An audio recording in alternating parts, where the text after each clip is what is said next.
मेरे घर का आंगन मेरे लिए सिर्फ खुली जगह नहीं था। नागपुर की उस पुरानी गली में, जहां सुबह दूध वाले की साइकिल की घंटी और पड़ोस की खिड़कियों से आती चाय पत्ती की खुशबू दिन की शुरुआत कर देती थी। हमारे घर का आंगन सबसे पहले जागता था। घर के बाकी लोग देर से उठते थे, पर तुलसी, आम का छोटा पेड़ और लाल फर्श पर पड़ी रात की नमी मुझसे पहले ही मेरा इंतजार करने लगते थे। मैं नगर निगम के बगीचे में माली था। पूरी उम्र दूसरों के पार्क, सड़क किनारे के पेड़ और सरकारी नर्सरी के पौधे संभाले, लेकिन सच कहूं तो मेरा असली बगीचा यही घर का आंगन था। इस आंगन की तुलसी मेरी पत्नी ने शादी के बाद लगाई थी। आम का पौधा मैंने तब लगाया था जब मेरा पहला पोता पैदा हुआ था। उस दिन घर में इतने लोग आए थे कि रसोई से लेकर दरवाजे तक चप्पलें ही चप्पलें पड़ी थी। न मेरी पत्नी ने हंसकर कहा था, इतना शोर है घर में, एक पेड़ लगा दो, बड़ा होकर सबको चुपचाप छाया देगा। तब से मैं रोज सुबह उसे पानी देता आया था। गर्मी हो, सर्दी हो, बुखार हो, कमर दर्द हो, मेरी आदत नहीं बदली। पहले तुलसी को थोड़ा पानी, फिर आम की जड़ों के पास धीरे धीरे, फिर दीवार के पास रखा छोटा कटोरा जिसमें गौरैया पानी पीने आती थी। घर के लोग कहते थे मैं बहुत नियम वाला आदमी हूं, पर यह नियम नहीं था, यह रिश्ता था। उस आंगन में मेरे बच्चों ने चलना सीखा। मेरी बहू ने पहली दिवाली की रंगोली बनाई, पोती ने स्कूल की कविता याद की, और मेरी पत्नी ने अपनी आखिरी करवा चौथ की पूजा वहीं बैठकर की थी। अब वह नहीं थी, पर उसकी उंगलियों की छाप जैसे तुलसी की मिट्टी में अब भी बची हुई थी। पहले घर में आंगन की बातें होती थीं, अब घर में जगह की बातें होने लगी थीं। मेरा बेटा शरद इतवारी में गाड़ियों के पुर्जों की दुकान चलाता था। उसके हिसाब से हर चीज का उपयोग होना चाहिए। बहू मीना रोज कहती, बाबा इतने पत्ते गिरते हैं, सफाई कौन करे? मेहमान आते हैं तो गाड़ी बाहर खड़ी करनी पड़ती है।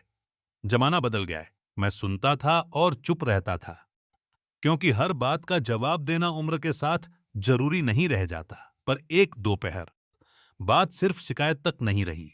उस दिन चाय के साथ पोहे बने थे। मैं आंगन के पास बैठा था। अंदर से शरद की आवाज आई, कल कॉन्ट्रैक्टर आएगा, सामने का नाप लेकर जाएगा। मैंने सोचा शायद दीवार की मरम्मत होगी या नाली ठीक करवानी होगी। फिर मीना बोली, पूरा आंगन तोड़कर समतल करवा देते हैं, एक कार और दो स्कूटर आराम से लग जाएंगे। तुलसी को गमले में रख देंगे, आम का पौधा अभी बड़ा थोड़ी हुआ है, निकल जाएगा। मेरा हाथ वहीं रुक गया। चाय ठंडी हो गई, पर गला उससे भी ज्यादा ठंडा पड़ गया। मैंने धीरे से पूछा, कौन सा आंगन तोड़ोगे? शरद ने ऐसे देखा जैसे मैंने बेकार सवाल पूछा हो। बोला, बाबा यही सामने वाला। अब खुला छोड़कर क्या फायदा? पार्किंग बन जाएगी तो घर की कीमत भी बढ़ेगी। मैंने कहा, कीमत बढ़ेगी या घर छोटा हो जाएगा? मीना तुरंत बोली, अरे बाबा, आप हर बात में भावना ले आते हो। सिर्फ पौधे ही तो हैं, उन्हें कहीं और लगा देंगे। सिर्फ पौधे, यह शब्द मेरे कान में ऐसे लगा जैसे किसी ने पुराने मंदिर की घंटी तोड़कर कहा हो। सिर्फ पीतल ही तो था। मैंने समझाने की कोशिश की। मैंने कहा कि नागपुर की गर्मी में यही आंगन घर को ठंडा रखता है, यही जगह बच्चों को हर बैठने देती है, यही जगह है जहां तुम्हारी माँ ने आधी जिंदगी बिताई। पर मेरे शब्द जैसे दीवार से टकरा कर लौट आए। शरद ने कहा, बाबा, माँ होती तो वो भी समझती। अब समय बदल गया है। मुझे नहीं पता था कि उससे बड़ा झूठ कोई बेटा अपने पिता से बोल सकता है या नहीं। अगर यह कहानी आपको अपनी की सी पुरानी जगह, किसी पेड़ या किसी बूढ़े इंसान की याद दिला रही है, तो इसे बस यूं ही मत सुनिएगा, क्योंकि ऐसे घर हमारे आसपास रोज टूटते हैं और हमें आवाज भी नहीं आती। उस शाम घर में सब सामान्य था।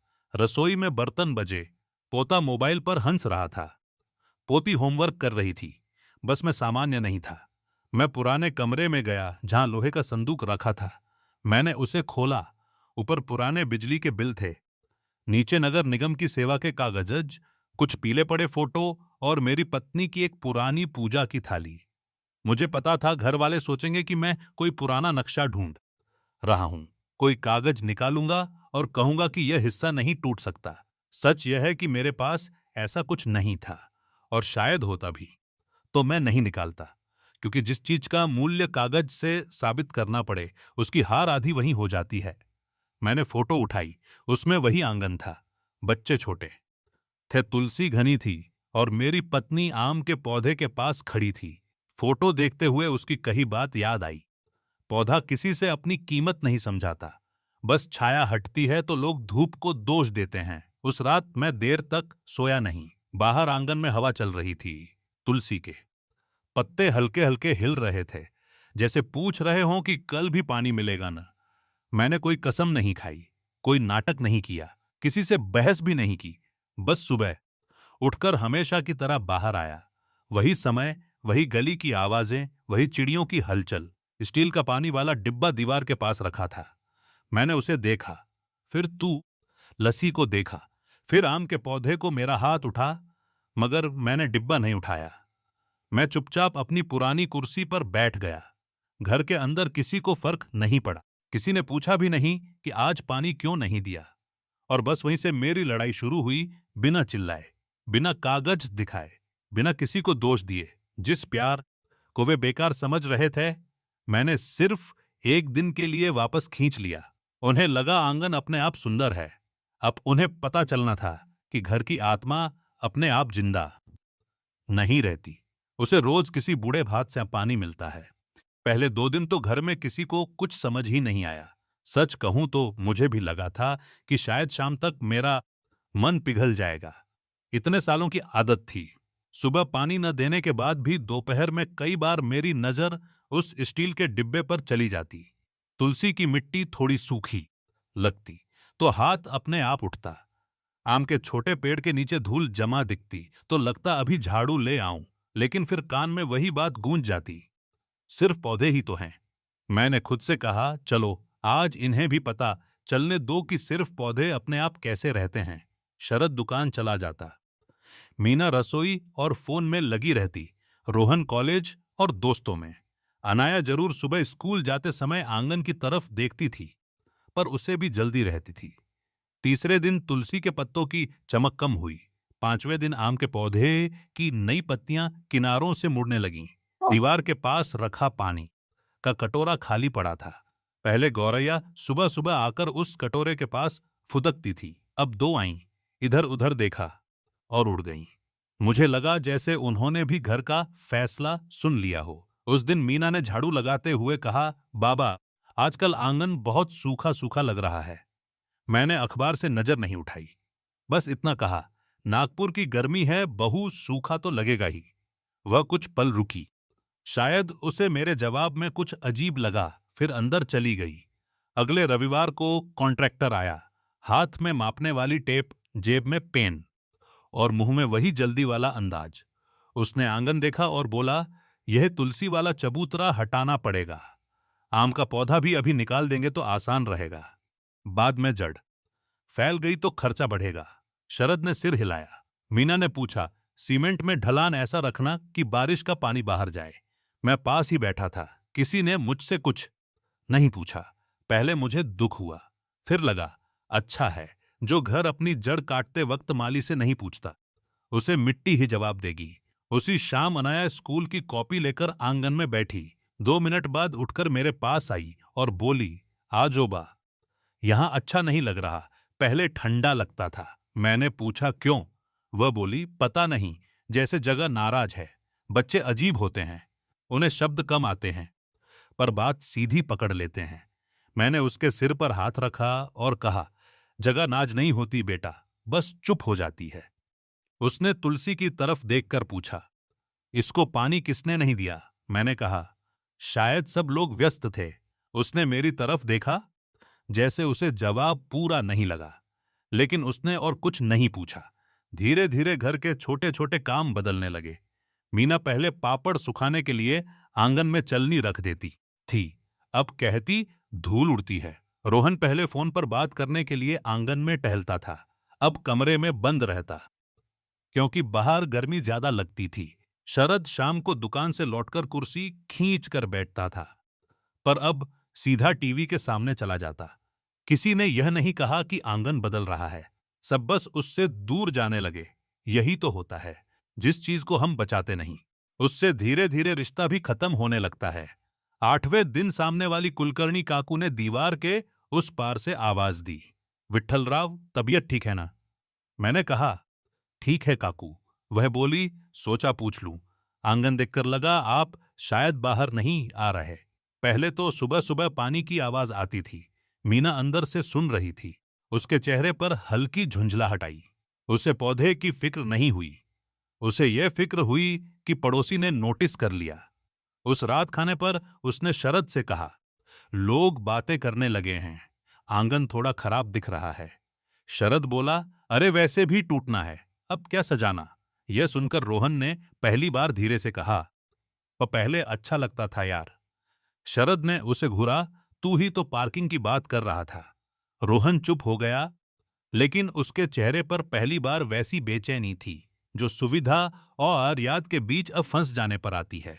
अगर आप भी सुन रहे हैं तो कमेंट में जरूर बताना कि आपके घर में ऐसी कौन सी चीज है जिसे लोग बेकार समझते हैं, लेकिन उसके बिना घर घर नहीं लगेगा।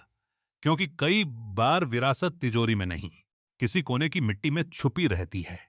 कुछ दिन बाद शरद पुराने कागज खोजने लगा। उसे शायद निर्माण की अनुमति, पुराना नक्शा या मकान की नाप चाहिए थी। मैं दरवाजे से देख रहा था। उसने वही लोहे का संदूक खोला, ऊपर से बिल निकाले, पुराने टैक्स की रसीदें देखीं। फिर एक फोटो उसके हाथ में अटक गई। उसमें उसकी मां तुलसी के पास खड़ी थी और वह खुद छोटा बच्चा, घुटनों तक निक्कर पहने, आम के पौधे के पास मिट्टी में खेल रहा था। उसने फोटो तुरंत वापस रख दी, जैसे किसी ने भीतर की नस छू दी हो। लेकिन मैं समझ गया, पहली दरार पड़ चुकी थी। अगले दिन मीना पूजा के लिए तुलसी पत्ती लेने गई। हाथ बढ़ाया तो पत्ती सूखी और भुरभुरी निकली। उसने तुरंत लोटे से पानी डाला, लेकिन मिट्टी इतनी सूख चुकी थी कि पानी ऊपर ऊपर बहकर लाल फर्श पर फैल गया। वह कुछ देर वहीं खड़ी रही। शायद पहली बार उसे समझ आया कि देखभाल वक्त पर हो तो पुक जा बनती है, देर से हो तो पछतावा। शाम को अनाया ने शरद से पूछा, दादी की तुलसी मर गई तो दादी नाराज होंगी क्या? बस इतना सवाल था, पर घर में जैसे आवाज बंद हो गई। शरद ने टीवी बंद कर दिया। मीना रसोई से बाहर आई। रोहन मोबाइल नीचे रखकर आंगन की तरफ देखने लगा। किसी ने मुझसे कुछ नहीं कहा, पर सबकी नजरें मुझ पर टिक गईं। मैं अपनी कुर्सी पर बैठा रहा। मुझे जीत जैसा कुछ महसूस नहीं हुआ। सच कहूं तो हर सूखा पत्ता मुझे भी चुभ रहा था। मैं बदला लेने के लिए पौधों को मारना नहीं चाहता था। मैं बस घर वालों को यह दिखाना चाहता था कि जिसे वे अपने आप सुंदर समझते थे, वह दरअसल किसी की रोज की मेहनत, किसी की याद और किसी की चुप मोहब्बत से जिंदा था। फिर वही कॉन्ट्रैक्टर अगले दिन समय पक्का करने आने वाला था, लेकिन इस बार घर में पहले जैसी उत्सुकता नहीं थी। आंगन सूख रहा था, बच्चे चुप थे, पड़ोसी देख रहे थे, और मेरे परिवार को पहली बार लग रहा था कि पार्किंग की जगह बनाने से पहले उन्होंने घर की सबसे जरूरी जगह खाली कर दी है। अगले दिन कॉन्ट्रैक्टर फिर आया। सुबह से घर में अजीब सी खामोशी थी। कोई खुलकर नहीं बोल रहा था, लेकिन सबको पता था कि आज फैसला होना सी। मीना ने चाय बनाई, पर कपों की खनक भी जैसे डर डर कर हो रही थी। शरद दुकान जाने की जल्दी में नहीं था। रोहन कॉलेज के लिए तैयार होकर भी दरवाजे पर खड़ा रहा। अनाया स्कूल की बस आने से पहले बार बार तुलसी को देख रही थी। मैं अपनी पुरानी कुर्सी पर बैठा था, उसी जगह जहां से मैंने इस आंगन को बरसों हरा होते देखा था और कुछ दिनों में सूखते भी देख लिया था। सच कहूं, मुझे अंदर से खुशी नहीं हो रही थी। सूखी तुलसी देखकर किस माली को खुशी होगी? आम के मुड़े पत्ते देखकर कौन दादाजी जीत महसूस करेगा? लेकिन कई बार घरवालों को बात समझाने के लिए आवाज नहीं, चुप्पी छोड़नी पड़ती है। कॉन्ट्रैक्टर ने आते ही अपनी टेप निकाली और बोला, साहब, काम शुरू करने से पहले यह आम का पौधा निकालना पड़ेगा। अभी छोटा है, आसानी से निकल जाएगा, और तुलसी का चबूतरा तो तोड़ना ही पड़ेगा। 2 दिन में पूरा साफ कर देंगे। उसकी आवाज में कोई भाव नहीं था। उसके लिए यह बस काम था, ईंट, सीमेंट, मजदूरी और पैसा। पर घर के अंदर खड़े लोगों के लिए पहली बार यह सिर्फ काम नहीं रहा था। अनाया अचानक आगे आई और बोली, नहीं, आम का पेड़ नहीं निकलेगा। सबने उसे देखा। कॉन्ट्रैक्टर हंसकर बोला, अरे बिटिया, नया लगा देंगे दूसरा। अनाया की आंखें भर आईं। वे बोली, ये भैया के जन्म पर लगाया था। दादी ने कहा था बड़ा होकर छाया देगा। रोहन वहीं खड़ा था। उसने पहली बार बिना हिचक के कहा, हाँ, इसे हाथ मत लगाना। शरद ने उसे देखा जैसे पूछना आ चाहता हो कि अभी तक तो तू ही पार्किंग बोल रहा था। पर रोहन ने नजर नहीं झुकाई। उसने धीमे से कहा, पार्किंग बाहर भी हो जाएगी पापा, ये वापस नहीं आएगा। मीना ने होंठ भींच लिए। वह कुछ कहना चाहती थी, शायद यही कि बच्ची के सामने ड्रामा मत करो, लेकिन शब्द उसके मुंह तक आकर रुक गए। उसी वक्त दीवार के उस पार से कुलकर्णी काकू की आवाज आई, शरद, बुरा मत मानना बेटा, पर यह आंगन टूट गया तो तुम्हारा घर बाहर से मकान लगेगा, घर नहीं। एक पल के लिए पूरी गली चुप हो गई। काकू ने फिर कहा, जब तुम्हारे बाबा सुबह पानी देते थे ना, हमारे घर तक ठंडक लगती थी। अब देखो, सब सूना सूना है। शरद के चेहरे पर शर्म और दुख दोनों आ गए। बाहर वाला इंसान जब घर की कमी बता दे तो बात सीधे सीने में लगती है। उसने कॉन्ट्रैक्टर से कहा, आप अभी जाइए, काम रोकते हैं। कॉन्ट्रैक्टर बोला, साहब मजदूर की तारीख दे दी है। शरद ने इस बार साफ कहा, नहीं करना अभी, बाद में बताएंगे। वह आदमी चला गया, पर उसके जाने के बाद जो चुप्पी बची वह उससे भी भारी थी। शरद मेरे सामने आकर खड़ा हुआ, बोला, बाबा, शायद हम लोगों ने जल्दी कर दी। मैंने कहा, जल्दी नहीं की शरद, हल्का समझ लिया। वह कुछ पल चुप रहा। मीना ने धीरे से कहा, बाबा, सफाई बहुत मुश्किल हो जाती थी। पत्ते गिरते थे, मच्छर होते थे, मेहमान गाड़ी को लेकर बोलते थे। इसलिए सोचा, मैंने उसकी बात काटी नहीं। सबको अपनी सफाई पूरी करने का अधिकार होता है, लेकिन सफाई पूरी होने के बाद सच फिर भी वहीं रहता है। मैंने बस पूछा, अगर मैं मर गया होता तो क्या मेरी 13वीं के बाद यह आंगन तोड़ देते? किसी ने जवाब नहीं दिया। मीना की आंखें नीचे हो गईं। शरद ने गर्दन मोड़ ली। रोहन ने गहरी सांस ली। अनाया मेरे पास आकर खड़ी हो गई। यही जवाब था। मैंने आगे कहा, तुम लोगों ने पौधों को नहीं तोड़ा था अभी, पर उनके लिए जो आदर था वो पहले ही तोड़ दिया था। तुमने छाया चाही, पर माली को भावुक का। तुमने ठंडक चाही, पर पानी देने वाले हाथ को बेकार समझा। शरद की आंखें भर आईं। उसने बहुत धीमे से कहा, माफ कर दो बाबा। मैंने तुरंत उसे गले नहीं लगाया। यह कोई फिल्म नहीं थी कि एक माफी से सूखी मिट्टी फिर से हरी हो जाए। मैंने बस स्टील का डिब्बा उठाकर उसके हाथ में दिया और कहा, माफी बोलने से नहीं, रोज पानी देने से दिखती है। उस दिन पहली बार शरद ने तुलसी की मिट्टी हाथ से ढीली की। रोहन बाजार से खाद लेकर आया। मीना ने सूखे पत्ते कचरे में नहीं फेंके, मेरे कहने पर अलग करके खाद वाले कोने में रखे। अनाया ने खाली कटोरे में पानी भरा और बोली, गौरैया फिर आएंगी ना? मैंने कहा, अगर उन्हें लगेगा कि घर ने बुलाया है तो जरूर आएंगी। तुलसी के कई पत्ते वापस नहीं आए, कुछ शाखाएं काटनी पड़ी। आम का पौधा भी कमजोर था, लेकिन नीचे जड़ों में जान बची हुई थी। मैंने घरवालों से कहा, विरासत दीवार नहीं होती जिसे नाम पर चढ़ा दिया और खत्म।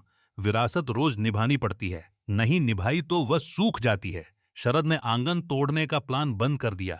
गेट के पास थोड़ा बदलाव करवाया ताकि स्कूटर ठीक से लग सके, पर आंगन को वैसा ही रहने दिया। लाल फर्श की दरारें सीमेंट से ढकने बजाय साफ करवाईं। तुलसी का चबूतरा फिर से ता आम के पौधे के पास छोटी सी लकड़ी की जाली लगाई गई। और सबसे जरूरी बात, मैंने अकेले पानी देना बंद रखा। अब हर सुबह कोई ना कोई मेरे साथ आता, कभी रोहन, कभी अनाया, कभी मीना भी। शुरुआत में उन्हें काम लगता था, फिर धीरे धीरे आदत बनी, फिर रिश्ता। कुछ हफ्तों बाद पहली बारिश आई। मिट्टी की खुशबू पूरे घर में फैल गई। तुलसी पर छोटे छोटे नए पत्ते निकले थे। आम का पौधा अभी भी कमजोर था, पर सीधा खड़ा था। उस शाम हम सब आंगन में बैठे थे। कोई पार्किंग की बात नहीं कर रहा था, कोई कीमत नहीं बता रहा था। बस बारिश की बूंदें लाल फर्श पर गिर रही थीं और मुझे लगा मेरी पत्नी कहीं पास ही खड़ी मुस्कुरा रही है। मैंने कोई पुराना नक्शा नहीं निकाला, कोई केस नहीं किया, किसी को हराया नहीं। मैंने बस अपना हाथ पीछे खींचा और सबको दिख गया कि यह घर मेरे पानी से नहीं, मेरी यादों से हरा था। उस दिन मेरे परिवार ने समझा कि विरासत मकान की रजिस्ट्री में नहीं, उस छाया में होती है जहां बच्चे बड़े होते हैं और बूढ़े लोग चुपचाप अपना प्यार डालते रहते हैं। अगर इस कहानी ने आपके दिल में अपने घर के किसी आंगन, पेड़, तुलसी, दादी दादाजी या किसी पुरानी याद की जगह बना दी है, तो वीडियो को लाइक कीजिए, चैनल को सब्सक्राइब कीजिए और कमेंट में जरूर लिखिए कि आपके घर की असली विरासत क्या है, क्योंकि शायद आपकी एक बात किसी और को अपना आंगन बचाने की हिम्मत दे दे।